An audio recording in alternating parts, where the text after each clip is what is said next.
del evento. A continuación tenemos la conferencia titulada Efectos de interferencia en transporte electrónico en materiales con relación de dispersión lineal. Conferencia que está a cargo de nuestro compañero de departamento, Ronald Burgos, quien es doctor en física por la Universidad Federal Fluminense. Su campo de investigación es la física teórica de la materia condensada. Ronald, tienes la palabra. Gracias, Carlos. Buenos días a todos. ¿Me confirman si ahí está, si se ve mi pantalla y la cámara y todo? Se ve estupendo, se escucha muy bien también. Ah, bueno, listo. Entonces, aquí es que yo debo estar presentando. Bueno, buenos días entonces a todos. No hace falta presentarme, creo yo, ya Carlos lo hizo. La mayoría de ustedes, por lo menos, me han visto. ¿Cierto? Bueno, entonces voy a presentarles algo de lo que yo he venido trabajando desde el punto de vista de la física teórica de la materia condensada. Yo preparé mi presentación de la siguiente manera. Voy a hablarles primero, solo mostraré dos diapositivas de la dualidad onda-partícula que nace o es postulada por estos señores de Broglie y Schrödinger. Esa es la básica de los efectos cuánticos. Luego voy a hablar del transporte electrónico en sistemas de materia condensada. Este transporte electrónico es basado en una ecuación bien conocida, que es la ecuación de Boltzmann. Esa ecuación de Boltzmann no captura efectos cuánticos, captura efectos clásicos. Entonces luego les voy a hablar de cómo se capturan esos efectos cuánticos o efectos de interferencia en la conductividad. Bien, y luego les presentaré algunas aplicaciones. Listo. Entonces, vamos a empezar por lo de la dualidad onda-partícula. Entonces, esa es una propuesta que hizo el señor de Broglie en su tesis de doctorado. Él postuló que las partículas tienen características de onda y él postuló una longitud de onda para las partículas. Bien, entonces, basados en esa postulación que hace el señor de Broglie, uno puede hacerse la pregunta: si las partículas tienen características de ondas, por ejemplo, una longitud de onda asociada, ¿será que ellas cumplen? ¿Será que hay fenómenos ondulatorios también entre las partículas? Por ejemplo, ¿pueden interferir? Esa es la pregunta. Bien. ¿Qué sucede después? El señor Schrödinger, uno es francés, el señor Schrödinger es alemán, él postula una ecuación de onda para las partículas. Eso es extraño. Uno debe, en principio, estudiar el movimiento de las partículas basado en la mecánica clásica, la mecánica de Newton. Pero este señor Schrödinger acaba de postular una ecuación de onda para las partículas. ¿Listo? Él es uno de los creadores de la mecánica cuántica moderna como la conocemos hoy en día. ¿Qué encontramos con esa ecuación de onda? Bien, entonces más adelante les voy a mostrar cómo es que esa ecuación de onda para las partículas debe ser interpretada. ¿Listo? Entonces, vamos a mostrarles un poquitico ahora lo de la ecuación de Boltzmann. Bien. La ecuación de Boltzmann y la conductividad clásica. En estos sistemas modernos de los que yo les voy a hablar hoy, están apareciendo efectos nuevos, como son estos efectos de anisotropía. No eran bien conocidos antes, ya existían, pero no eran tan el día a día como lo son hoy. Hoy están ocurriendo en estos nuevos materiales de dispersión lineal se ven con más frecuencia estos efectos anisotrópicos. Entonces resulta que generalmente, como no se veían mucho estos efectos, se estudiaba más el caso isotrópico. Este es el caso estándar que está incluso en los libros. La ecuación de Boltzmann del caso isotrópico es como está aquí. Bien, entonces E es el campo eléctrico que hace que se aceleren las cargas. F sub 0 es una función de distribución en equilibrio. E sub 0 es la parte de la distribución fuera de equilibrio. Y esta cantidad que está aquí, W, es la traza de transición de un estado a otro. Bien, yo quiero saber cuando una carga, en este caso un electrón, se está moviendo de un punto a otro, él no va directo, porque los materiales no son totalmente puros, tienen impureza, hay desorden ahí. Entonces, él va chocando. Este elemento que está aquí es el que me da cuenta de los choques de las cargas con las impurezas. Entonces, continuamos. Para el caso isotrópico existe una regla para yo poder calcular esta transición. Esta transición la utilizo utilizando lo que se llama regla de oro de Fermi y es dada por esta expresión. Es más general, yo aquí estoy usando una aproximación, no voy a entrar en esos detalles, pero es una aproximación válida, una aproximación que nos permite capturar efectos importantes y de hecho concuerdan bastante con los experimentos. Entonces esta es una aproximación que está bastante validada, no hay ningún problema en hacerla. Bueno, y aquí escribo explícitamente que este representa el potencial de dispersión o desorden, o el potencial con el que están chocando las cargas que se mueven los electrones. Bien, seguimos con la ecuación de Boltzmann. Entonces, se hace una aproximación de tiempo de relajación. Esta es otra aproximación. Nosotros decimos que la función de distribución, esta que aparece aquí, tiende a buscar un equilibrio después de muchos choques que están todos codificados aquí en este tiempo de relajación o este inverso de tiempo de relajación, 1 sobre tau. Ese tau es el tiempo de relajación. Y la aproximación consiste en esta igualdad. Bueno, lo que queda es hacer ciertas sustituciones y nosotros encontramos que la corriente o el movimiento de esas cargas está dada por esta expresión que se encuentra aquí. Listo, esto es un ejercicio de álgebra, entonces no vale la pena entrar en detalles aquí. Detalles más de los que ya yo mostré aquí. Entonces, pero lo que sucede es que este procedimiento que yo acabo de escribir solo funciona para caso isotrópico. Para el caso anisotrópico, yo tengo que hacer unas modificaciones en el tiempo de relajación. Yo tengo que proponer que el tiempo de relajación es una cantidad que tiene una dependencia angular. Esa es la clave. Bien, las partículas no se mueven de la misma manera en la dirección X que en la dirección Y. Eso es básicamente lo que hay que tener en cuenta. ¿Listo? Entonces, luego de yo hacer ese ansatz es la palabra para cuando uno propone una solución sin ningún formalismo, sino con una intuición. Utilizamos la regla de oro de Fermi, eso sigue igual, lo que está cambiando es la solución que yo propongo. Vean que en la que está aquí a la izquierda el tiempo de relajación es una constante, no depende de nada, mientras que en la solución que yo estoy proponiendo a la derecha le estoy incluyendo una dependencia angular a ese tiempo de relajación. Entonces, seguimos con la regla de oro de Fermi, utilizo mi ansatz, pero ahora van a aparecer ciertas dependencias angulares debido a este tiempo de relajación, que ya no es isotrópico, es anisotrópico, precisamente porque tiene una dependencia angular. Bueno, resulta que lo que hace que el sistema sea anisotrópico es precisamente el potencial de dispersión, es decir, lo que está codificado en esta matriz W. Esa matriz W, entonces yo puedo expresarla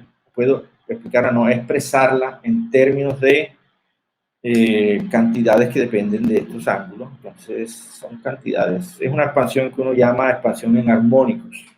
Es casi como algo que en matemáticas se llama serie de Fourier. Muchos de ustedes han He estudiado eso, estoy seguro. Entonces, esta es una expresión general para esa matriz de transición en serie de Fourier. Estos ángulos están definidos de esta manera. Aquí el ángulo que está en este numerito, en este coeficiente de la expansión, depende de la diferencia del ángulo de incidencia y el ángulo de salida de la carga después de que choca. Recuerden que lo que estamos considerando es una carga que se va a mover de un punto a otro, pero se encuentra con impurezas. Entra en una dirección y sale en otra dirección. Entonces, este ángulo es la diferencia de esos dos. Y aquí hay otro ángulo que está definido convenientemente de esta manera. Bien, entonces hay algunas simetrías que hay que tener en cuenta para resolver. Esta simetría que está aquí abajo me permite expandir ese tiempo de relajación también en una serie de Fourier. Y precisamente la simetría que les mostré permite decir que el tiempo de relación en el eje X lo puedo expandir como una función coseno y el tiempo de relación en el eje Y lo puedo expandir como una función seno. Luego de usar este ansatz o de esta solución que proponemos en la ecuación de Boltzmann, sigue una álgebra parecida, ahora es un poco más complicada. Yo voy a encontrar que una corriente es dada por esta forma, solo que ahora cuando a partir de la corriente, si yo divido sobre el campo eléctrico, yo encuentro lo que se llama el tensor conductividad. Básicamente nada diferente. Desde el punto de vista de álgebra es solo una división. Entonces yo voy a encontrar todas estas entradas. Y lo que voy a encontrar es precisamente que la conductividad en el eje X será muy diferente a la conductividad en el eje Y. Bien, entonces la idea es encontrar estos coeficientes. Esos coeficientes siguen a partir de hacer una expansión, a partir de utilizar la expansión en serie de Fourier del tiempo de relajación en la ecuación de Boltzmann. Sigue una álgebra bastante extensa para llegar a estas ecuaciones. Lo que quiero mostrarles es simplemente que se simplifica y se puede hacer, se puede expresar ese término como el elemento 1,1 de una matriz, esta matriz que está construida aquí. Es un álgebra bastante dispendiosa la que hay que hacer para llegar a esta respuesta, pero se puede. Entonces, luego de que ya yo tengo ese elemento, ese primer elemento de la expansión del tiempo de relajación, ya el trabajo está básicamente que hecho. Habrá que hacer todavía unas integrales porque hay que elegir un modelo específico de dispersión, es decir, las partículas van a chocar con un potencial de dispersión específico, no es cualquiera. Tenemos que proponer un modelo de desorden. Pero básicamente esto se mantiene. ¿Listo? Yo puedo encontrar los coeficientes que entran en la conductividad por la inversión de una matriz y tomando el primer elemento de esa matriz. Es difícil, o más bien largo, no es difícil, es simplemente dispendioso, se demora bastante tiempo, pero se puede hacer. ¿Listo? Entonces, todo eso de la ecuación de Boltzmann solamente tiene efectos clásicos. ¿Cómo incorporo efectos de interferencia en la conductividad? O efectos cuánticos. Esto que les mostré, a esos efectos se les llama localización de Green. Esto que les mostré aquí es la corriente de Boltzmann. Vean que esta es la presión, una carga multiplicada por una velocidad y una función de distribución. Bien, esta es la función de probabilidad. Resulta que en cuántica no se calcula una función de probabilidad. Se calcula una amplitud de probabilidad. Bien. Y a partir de lo que se calcula en cuántica, de esa amplitud de probabilidad, la amplitud de probabilidad de mover una carga de un punto a otro, eso es corriente, eso es conductividad, yo puedo preguntarme, bueno, a partir de la amplitud de probabilidad, ¿cómo encuentro la probabilidad? Eso es lo que nos interesa. Entonces, directamente la función de onda que se utiliza en cuántica no es que tenga una aplicación. Se necesita, a partir de esa función de onda, calcular la amplitud de probabilidad. Y ahí es donde vienen los efectos de interferencia. Bueno, a esa amplitud de probabilidad se le llama función de Green. Los efectos de interferencia vienen por lo siguiente.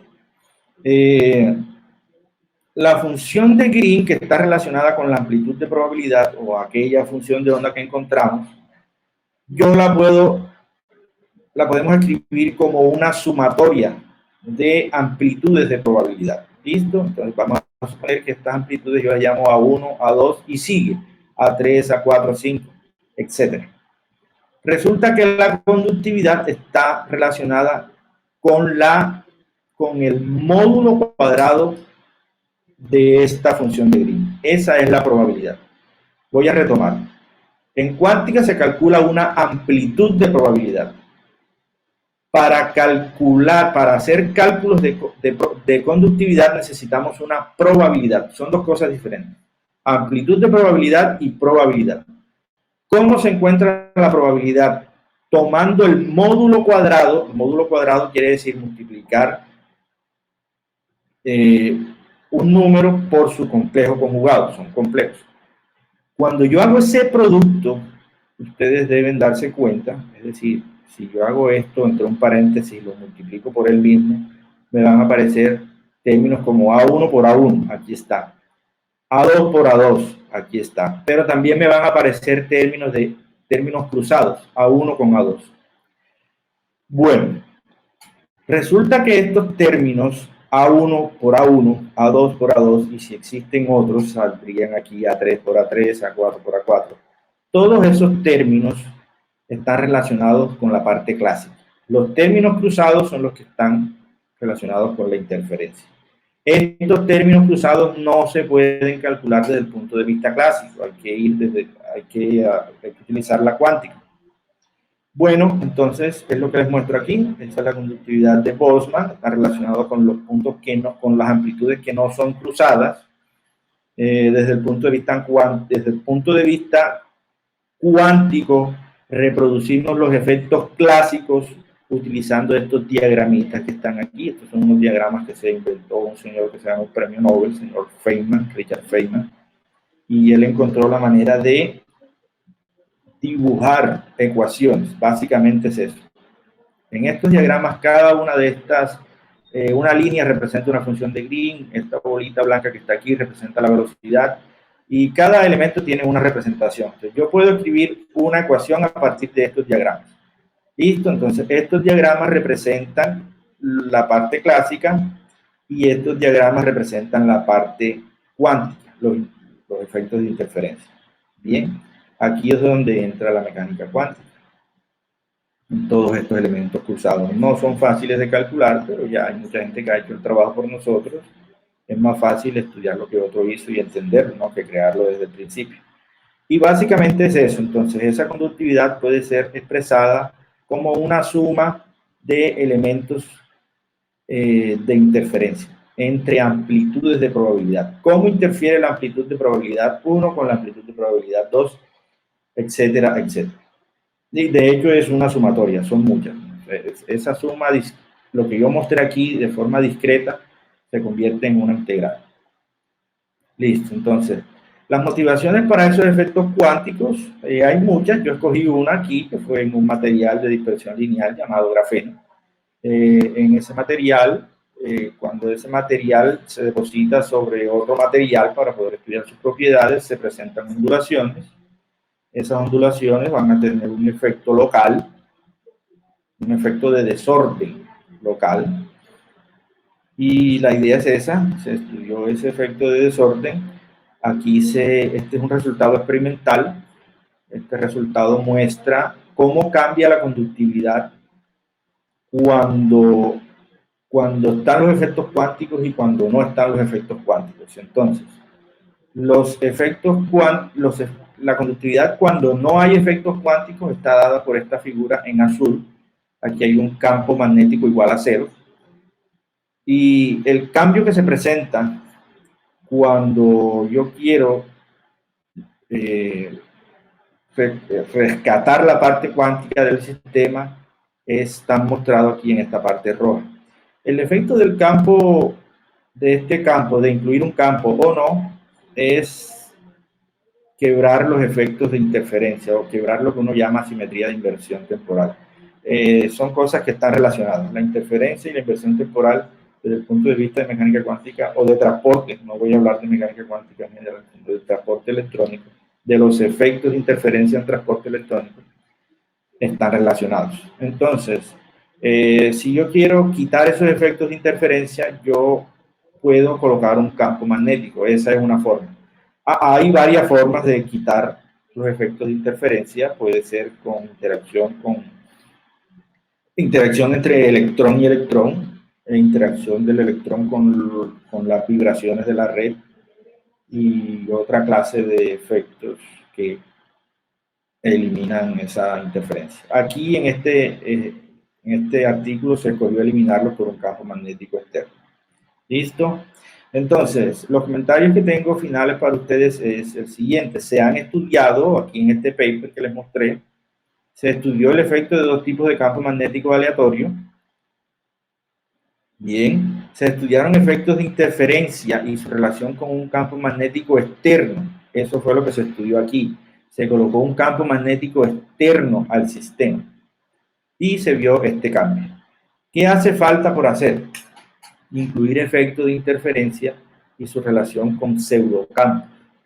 ¿Qué son esos pseudocampos? Son campos que rompen o que dañan o que quitan la simetría de inversión temporal localmente en estos sistemas, en este sistema de grafeno, este material. Esos son efectos que aún no se han estudiado y es lo que yo tengo pendiente desde hace un tiempo. Estoy intentando calcular. Tengo algunos avances, pero bueno, por falta de tiempo no los he terminado. Y creo firmemente que esos campos o esos pseudocampos pueden tener un efecto significativo en la parte cuántica de la conductividad de grafeno. Repito, esos pseudocampos no quiebran la simetría de temporal global. Todo el sistema es invariante ante una inversión del tiempo, pero localmente sí pueden afectarla. Entonces, esos cambios locales son los que yo estoy intentando estudiar. Bueno, era eso lo que tenía para contarles. Agradezco por escuchar. Muchas gracias, Ronald, por tu excelente ponencia. No nos han llegado preguntas aún. Quisiera solamente mencionar algo. Desde la ciencia de los materiales, cuando nosotros seguimos la historia de los materiales, es curioso precisamente que el estudio del transporte electrónico nos cambió un poco el panorama, en particular de los materiales cerámicos, porque siempre, hasta hace pocas décadas, estábamos acostumbrados a pensar en los materiales cerámicos como materiales que no conducían la electricidad, que de hecho se utilizan como aislantes, por ejemplo, en transformadores, entre otras aplicaciones. Y luego aparecen precisamente la cerámica superconductora, se estudia el mecanismo de transporte electrónico, se identifican los planos cristalinos precisamente a través de lo cual esos electrones viajan de un modo mucho más eficiente y por supuesto contribuyen a esa elevada conductividad. Entonces es claro precisamente que encontrar esos sistemas, estudiar estos fenómenos resulta de mucho interés porque nos cambian súbitamente el panorama de las cosas, ¿sí? Nos han mostrado, por ejemplo, estudios que estás como desarrollando en materia, por ejemplo, del grafeno. ¿Cuáles crees tú que pueden ser las perspectivas a futuro de estos estudios que obviamente tienen un costo computacional bastante alto? Sí, bueno, en particular yo estoy interesado más en la parte de ciencias básicas. La parte de aplicación casi que no me interesa. Lo que yo hago es estudiar, ver cómo un fenómeno cuántico nace o se ve macroscópicamente. Eso es lo que es difícil. Los fenómenos cuánticos ya nosotros sabemos que están a nivel microscópico, no se ven. Cada vez que tú quieres observarlos, los dañas. Eso es algo fundamental de la cuántica. Cuando quieres observar algo a nivel microscópico, no observas lo cuántico. Pero resulta que estos nuevos materiales nos han dado la posibilidad de estudiar, de observar fenómenos cuánticos. Una de las aplicaciones es lo que tú dijiste, precisamente la superconductividad es una manifestación macroscópica de un efecto microscópico, un efecto cuántico microscópico. Eso es excelentísimo. Y esa es una aplicación de los efectos cuánticos. En lo que yo he oído de esos materiales que tú mencionaste, de cerámica, en combinación con estos nuevos materiales de dispersión lineal como grafeno, aislantes topológicos y estos nuevos materiales que están saliendo, es lo siguiente. Algunas veces se ha logrado potencializar el transporte superponiente, utilizando un material que tiene una conductividad regular con otro que tiene otra conductividad regular. Si yo formo una interfase con ellos, pues se potencializa. Y ese estudio es puramente cuántico. Es decir, para entenderlo hay que usar la mecánica cuántica. Y si ya, para entenderlo me refiero a cuando un experimental llegó, hizo el diseño y midió eso. Ahora, hay otra forma de aproximarse al problema. Yo como físico teórico puedo proponerlo, adelantarme al experimento, eso es posible.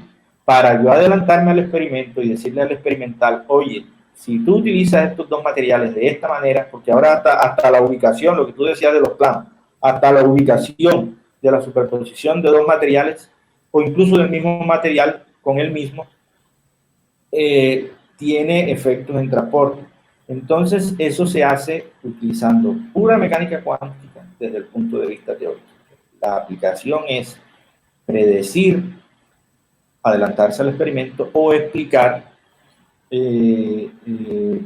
una mejora, por decirlo así, una mejora en la conductividad, que es lo que queremos, conductividad transferida. Estupendo, Ronald. Bueno, agradecerte nuevamente por esta excelente presentación.